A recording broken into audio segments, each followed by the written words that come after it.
Hello, Corvo. Your life has taken a turn, has it not? The Empress is dead. Her precious daughter Emily is lost somewhere in the city, and you will play a pivotal role in the days to come. For this, I have chosen you and drawn you into the void. I am the outsider, and this is my mark. There are forces in the world and beyond the world. Great forces that men call magic. And now, these forces will serve your will. Use this newfound power, my gift to you. Come find me.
days that follow, your trials will be great, Corvo. Seek the ancient runes bearing my mark in the lonely places of your world, and at shrines raised in my name. These runes will grant you powers beyond those of other men. To help you find these runes, I give you this, the heart of a living thing, molded by my hands. With this heart, you will hear many secrets, and it will guide you toward my runes, no matter how they may be hidden. Listen to the heart now, and find another rune.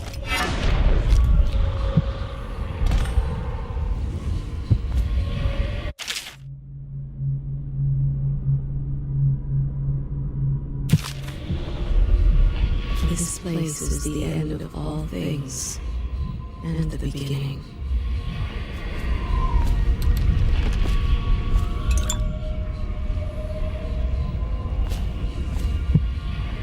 All of time's meaningless here. Neither seconds, nor centuries.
Will devour all the light.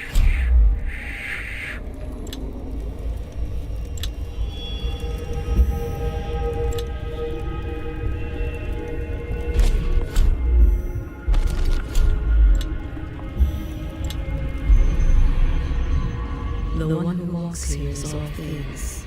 Cradle songs of comfort in bones gnawed by teeth.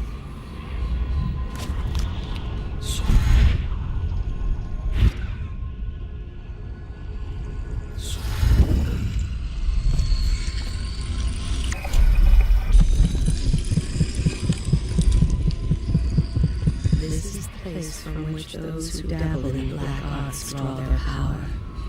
And this place is their doom.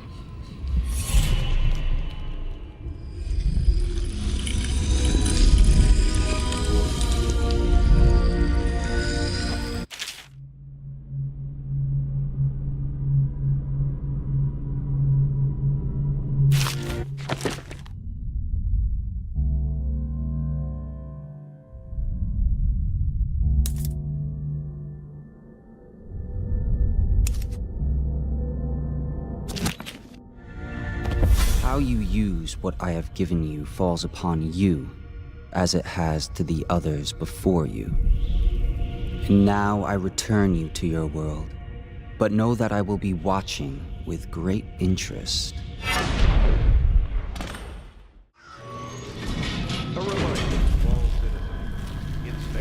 That was really strange. Not sure if I was dreaming or not. It felt real. I now have this mark, so maybe it was real.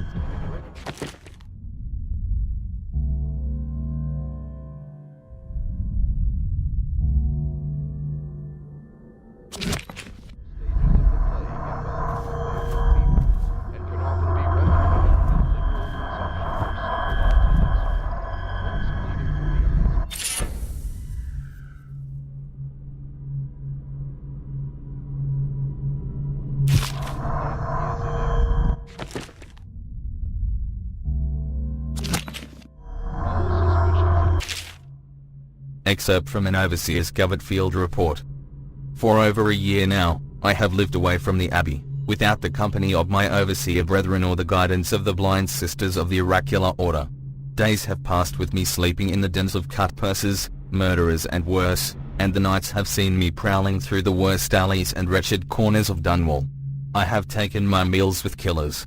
At times I have ventured beyond the city walls, meeting in forgotten graveyards and the outlying ruins frequented by those of ill means. My beard has grown long and I wear the weathered clothing and bits of boiled leather favored by the Bottle Street and Hatter gangs, and by those rough men and women who make their trade knifing others in return for coin. My hands have run red with blood, it's true, but I have selected my targets with care, choosing among those criminals and heretics who were not fit to live, executing them justly and using their deaths as a means of building my reputation. So far this trick has allowed me to make my name among my murderous colleagues, without taking the lives of the innocent. My goal is singular. I must impress the assassin named Dord in order to get close to him. Of all of the practitioners of black magic we have tracked, none concern the Abbey as much as Dord. It is said that his mother was a witch from one of the archipelagos off the Pandesian coast, taken captive by pirates venturing far from the Isles. According to legend, by the time the ship returned, the captain was dead and the witch controlled the crew, with Dord still a shadow in her belly. The earliest stories tell of a gay killer without mercy, moving among the shopkeepers and city watch officers of Dunwall like a reaper through wheat. Then a period of silence followed, years we now believe he spent traveling the Isles, studying anatomy and the occult in the great halls of learning and in hidden basements frequented by fellow dabblers in the forbidden arts. Dord is even purported to have spent a winter in the Academy of Natural Philosophy itself. And for a time, before a schism developed, he counted the Brigmore witches among his allies. All the while, he honed his graft, and it is during this time that we believe he began to consort with the outsider. New reports emerged of a dusky-skinned assassin, paid by the elite to eliminate their rivals in Dunwall and in the other major cities across the Isles. Those who saw him and lived numbered in the handful, but all of them reported something strange. He appeared and vanished like smoke. From a nearby rooftop, he gestured and a noble woman stumbled from her balcony, falling to her doom on the cobblestones below. Most recently, as this new threat of plague has risen in Dunwall, Dord has been seen leading a gang of men in dark leather, dressed as factory whalers in their vapor masks. They seem loyal beyond comprehension for one so unworthy, leading me to wonder if some of his magic is dedicated to lulling their minds, enslaving them. Only a month ago, one young girl claims to have come upon a strange scene. Carrying a bottle of milk home to her crippled brother, she was taking a shortcut through the tailor's district. In a narrow street, she passed beneath the window and heard unusual sounds from within. Pushing aside the ratty curtain, the girl saw into an abandoned apartment, used by miscreants for gambling and trading haberweed. An occult shrine had been erected against the far wall, which she recognized from the teachings given by her local overseer. A man she described as resembling Dord was kneeling before the shrine muttering to an unseen spirit as if in argument. He took a carving, made of pale bone, from the altar before him and the lights all went out in a gush of unclean wind. Quiet as a field mouse, she slipped away, running until she reached her home. There can be no doubt. Dord is an agent of the outsider and must die, for there is no limit to the evil this man might do. This is my solemn oath in the great purpose of my life.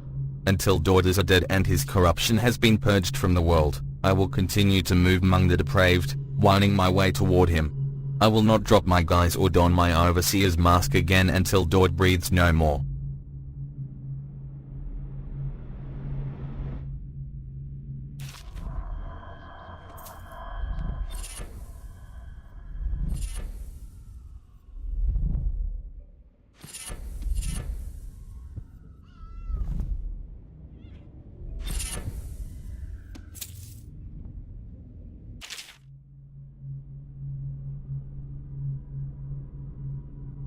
Field survey notes the royal spy. Excerpt from the personal memoirs of Hiram Burrows, dated several years earlier. This is the 4th day, month of high cold. Progress continues on the suppression of gang activity in the distillery district, but more slowly than I'd expected. The ruffians operating there have been cunning, I'll grant them that, but it's only a matter of time. I'll see their leaders flogged in public and sent beneath the royal executioner's blade. If I had my way, that mute bastard would be working night and day, removing the heads that need removing. Internally, the Empress does not seem pleased with my investigations. It seems that it is beyond her thinking, against her very nature as a trusting person, to believe that traitors move among us, but I know they do. They must. No, Jessamine would rather spend her time with the Royal Protector.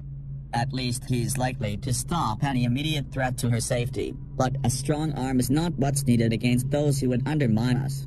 How will Corvo's sword stop a poisoned wine glass or an explosive delivered by a courier? It will not. There are many threats around us. Threats requiring meticulous efforts to police. Young Lady Emily is undisciplined, I'm afraid.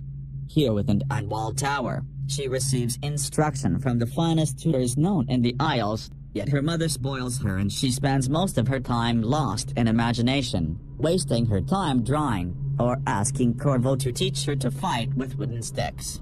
The girl might rule the Empire someday. Every moment spent at play is a moment wasted. Shoring up security for the main gate leading into Dunwall Tower has been another pet project of late. To think that back in his day Emperor Caldwin left it open to the public during the day, allowing anyone to come and go as they pleased. If it were up to me, I'd seal off access to the streets entirely, but the Empress won't hear of it. The water lock is much easier to protect, and if it were the only way into the tower, traffic in and out would be greatly reduced. Someday the wrong person is going to slip and we'll suffer for it. Mark my words. No amount of security is excessive when it comes to protecting heads of state. The Empress also disapproves of my plans for the Sokolov devices. Sokolov himself has no interest in security, of course, but he's vain and therefore keen to see his inventions deployed in any fashion. This wall of light he's been tinkering with has promise.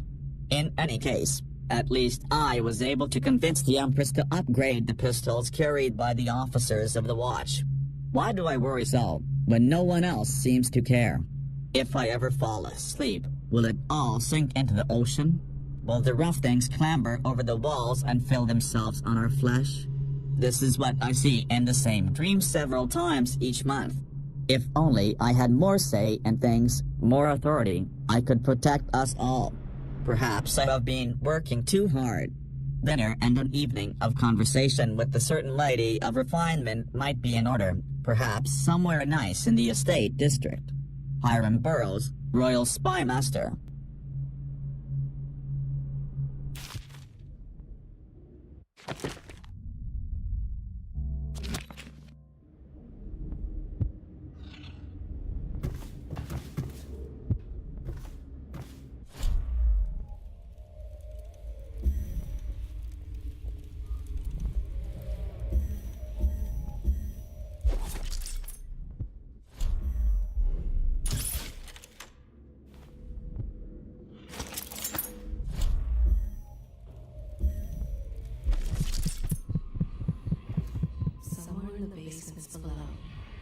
Kills Hound, and money changes hands.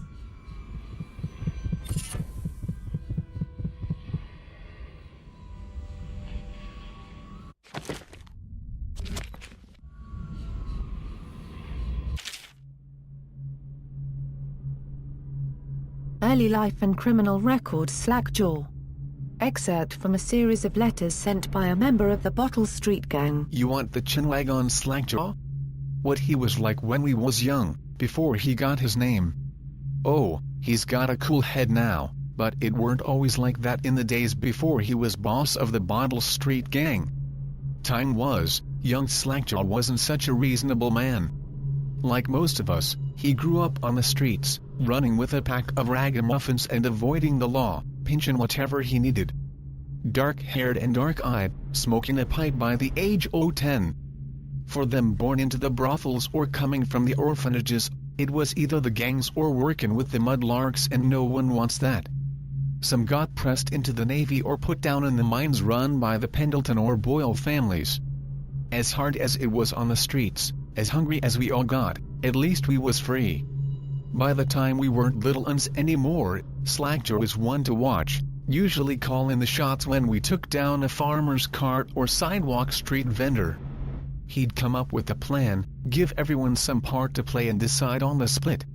Most of us just went along, cause we learned fast that we made out better like that. More food, more coin. Plus, None of us wanted to deal with Slackjaw when he was in a rage. He worked on a couple of big jobs with Black Sally across town, and that was enough to get the attention of the other bosses. He wasn't just a street kid anymore.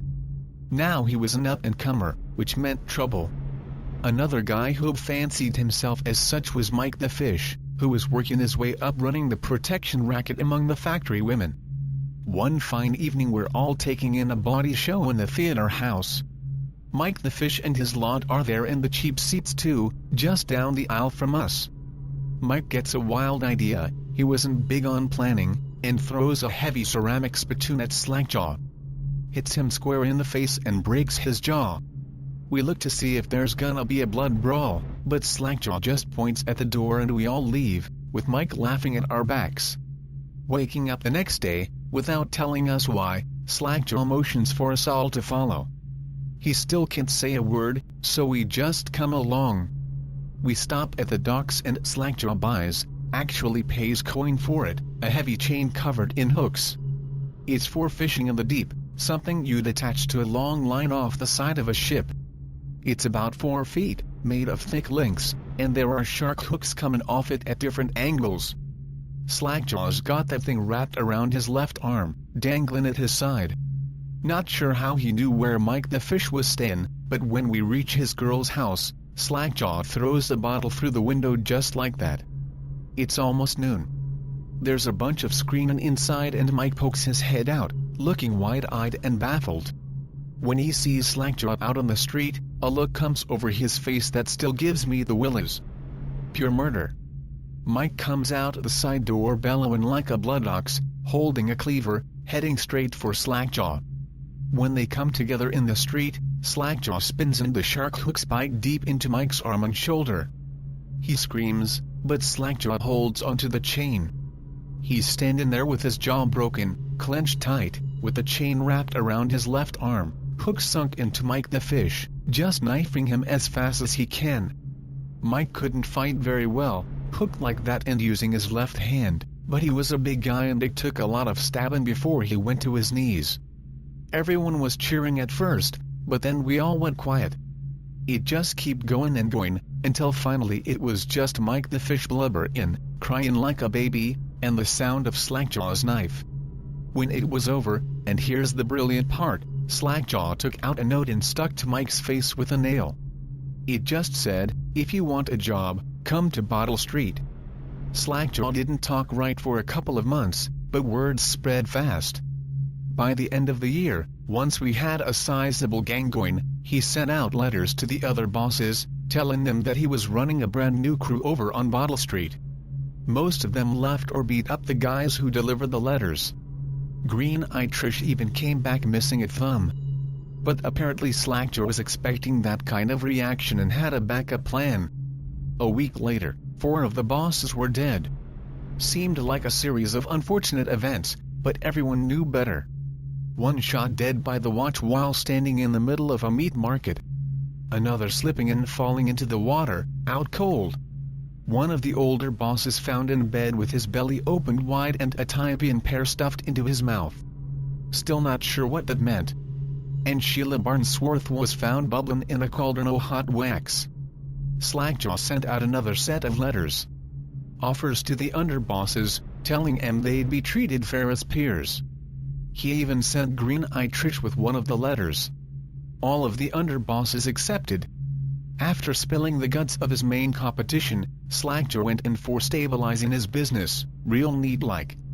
Calling in favors, smoothing things over, giving everyone a little bit of coin or drink as a bonus. Showing what he could be like as boss. So everything got quiet, which always makes the boys of the city watch nervous, of course. Word went out among the Royal Spy Master's snitches, the responsible citizens group they called themselves, telling everyone working in a shop or sweeping off the front steps of their homes to keep watchful eyes for Slackjaw and his men.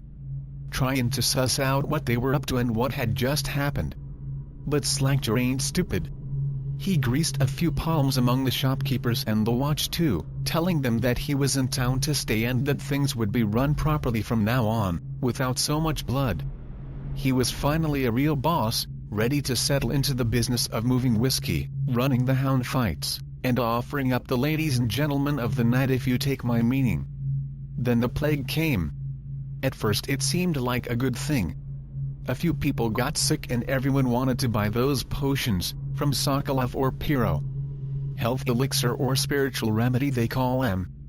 Slackjaw told me he saw an opportunity.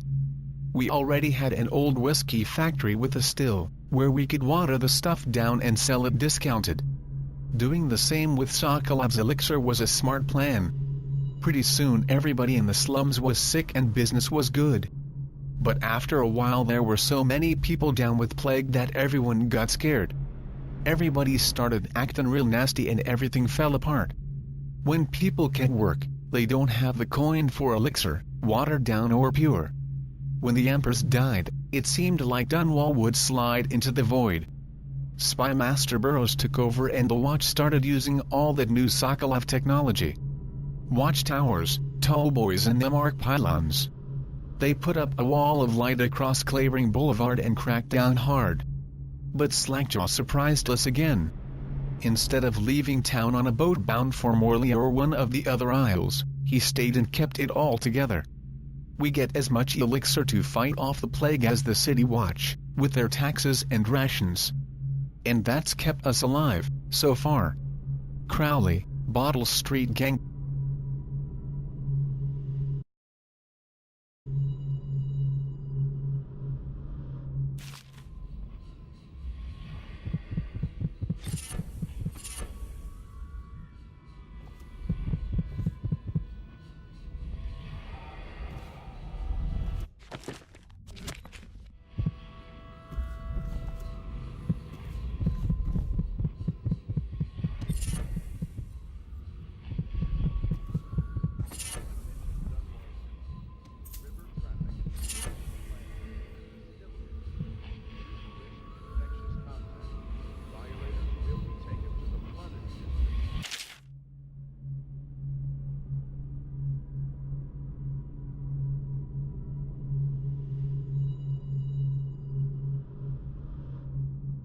The Journal of Granny Rags. Excerpt from the Ramblings of a Street Denizen. Of course I'll tell you, dearie. I won't keep any secrets from you in the end. All the dreary days of my life are like the windows of a house. From the kitchen, I can see out into the garden where the leaves and stalks are brown and bug-eaten. You can see a little lump of dirt where something was wrapped in a blanket and laid to rest along the rows of twisting vines. The front room looks out into the street, where the neighbors are all setting fire to their homes, barricading themselves inside. Warm and snug, dearie. Don't forget about the bedroom, either. It sees into a dreary alley, where hooligans are playing a game with an old man. The first two are hitting him with sticks and the girl with them is kicking at his dry, old ribs. Oh, to have those bones, to boil them in a pot. No one lives in my house anymore, dearie. No one you'd want to meet. When I lived there with my husband, we were fine people. Verimare, everyone would say, your house is as grand as Boyle Manor. Better even. Your dinners are lavish and your parties are the best. When that young Sokolov came to paint my portrait I was nearly still in my prime. Radiant, he said, and he was just barely a man, so young. Painting all the best people across the land. Everyone wanted a portrait by his hand, all my friends. I was the only one, dearie, wet with his paint, glistening on the canvas for a pretty coin. But it wasn't all parties and paintings. My husband and I weren't always at home, no. We traveled together, he and I, to the far ends of the Isles. Beyond even. All the way to the red cliffs of Pandasia, to dig in the rock and crawl through the caves, holding up candles and squinting at the walls. Many precious things we came upon, but the none so precious as the boy with the black eyes, dearie. All those marks and bones, carved so deep and polished so bright. I brought the old bones home. Hid them from my dear husband. Then I learned to boil them and carve them myself. They made such good presents. Dearie. The little mute boy took them home. He loved them so. All the time he came back with new bones for me, holding them up so I could see it in his eyes, even though his tongue was still. Granny, his eyes would say to me, carve these bones for me. Make me another present. And he went so far, all the way to Dunwall Tower, the royal headsman himself now. My little mute boy and his shiny sword. Better bones were what I needed, you see. Better bones to carve and polish, scrape and gleam. My dear old husband was always tired. I made him soup and then he was sick. Better bones, was all. For my little mute boy, carved in the name of the one with the black eyes. And after my husband was gone, given away as birthday gifts, I didn't want to live there anymore. So now I'm old and don't have many to give my presents to. It's sifting through the garbage for granny rags, and feeding the little birdies that gather at my feet. No one wants to have tea, dearie. Especially those rude louts on Bottle Street. Slackjaw and his boys, always meddling with an old woman just trying to make her way. In the end we'll be together with him. You and me in the dreary night with the stars above and below. And always the one with the black eyes, dearie.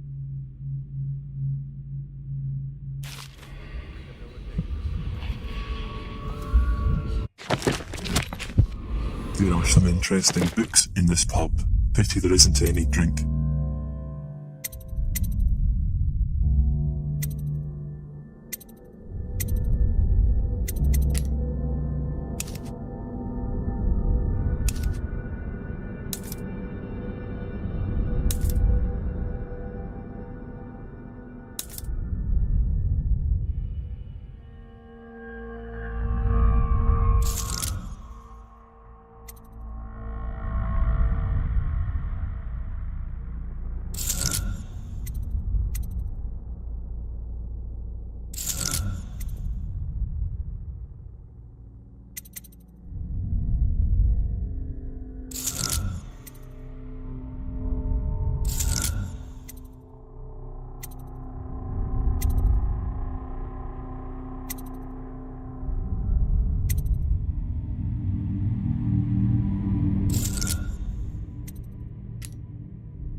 Time to head down and speak to the Admiral.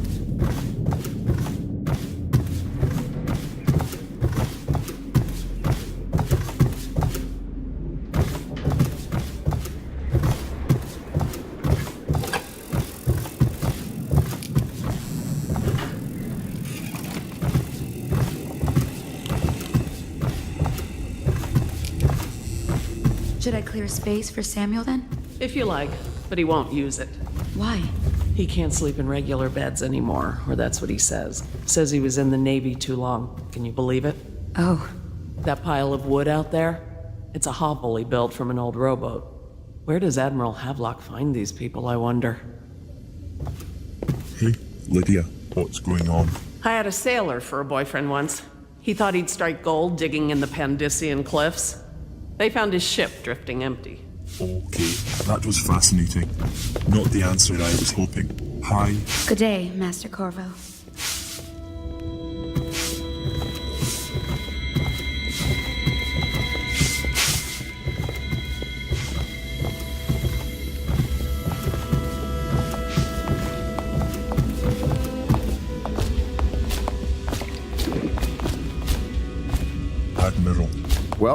let's get down to it.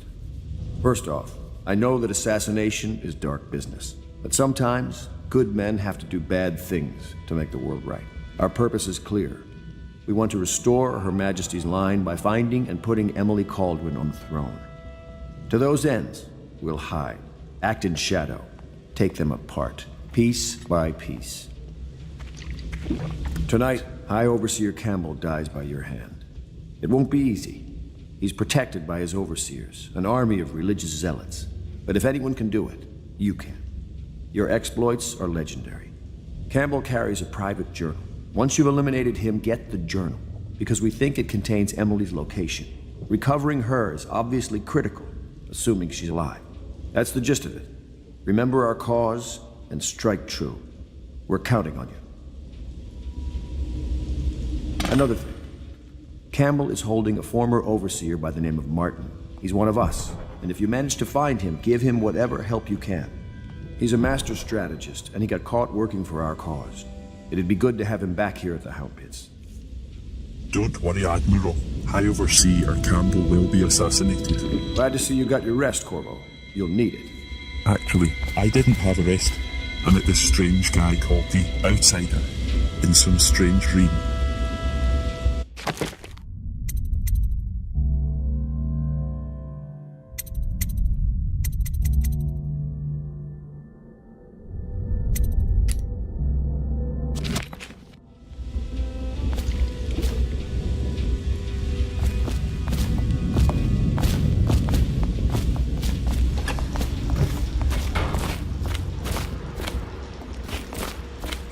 Oh, Corvo? If you've a moment. Yes. Corvo. Hello. I'm Callista. I work here for Admiral Havelock. I'm sorry to intrude on your business, but this is important. I suspect you're going to kill the High Overseer. That wretched man. There's really no reason for you to listen to me. But my uncle, Jeff Kernow, still serves as captain in the City Watch. But he's a good man, and my only family. The chatter in servant circles is that Campbell just took delivery of an exotic poison. And I think I know why. My uncle's not corruptible like the rest of them. Campbell is going to poison my uncle. Do you think you could protect him? You used to do that, right? Before you had your current profession. Before you became an assassin.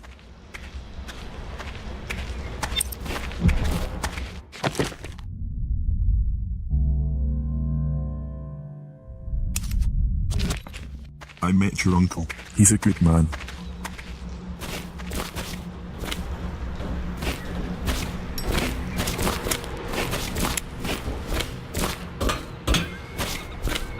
My heart is pounding.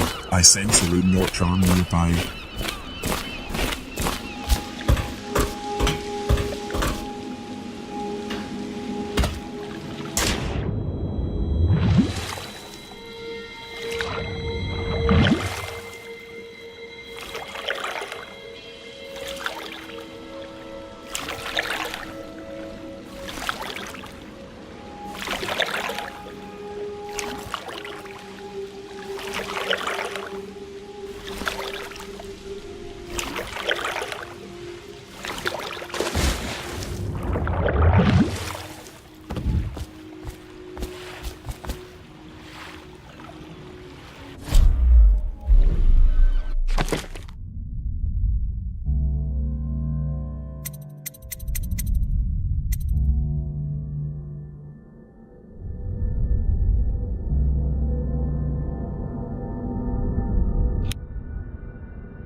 much laughter, and they're singing the old songs, linking arms. But that was from a happier time.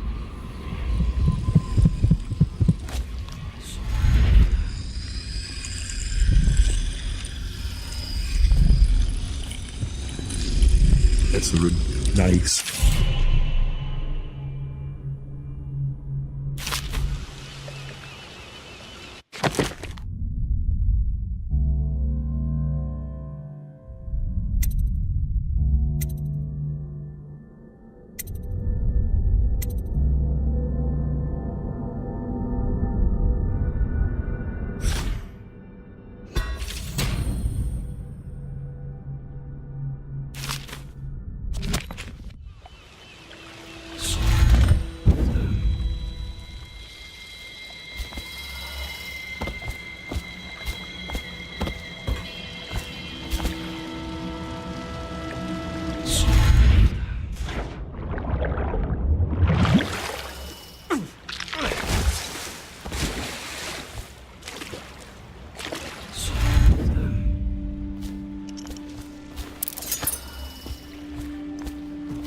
Hey, Samuel, I'm ready to go.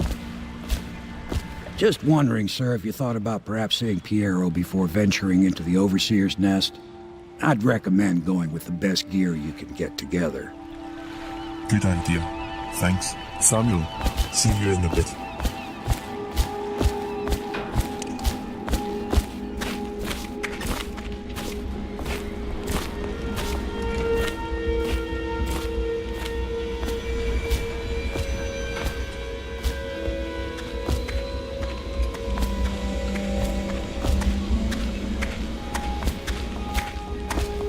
Callisto, don't worry about your uncle. What do you know of our plan? I overheard the Admiral at breakfast, talking about the Overseers. That's all I heard. And I think it's better if I don't know too much about what you people are doing.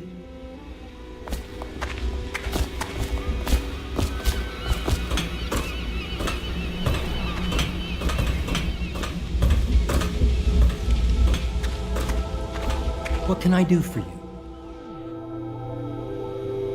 Let's talk about upgrades and new equipment.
Deals are made here, sometimes under the influence of wine, and sometimes the influence is the point of a knife. Each and every night the black-eyed outsider visits upon Piero's dreams,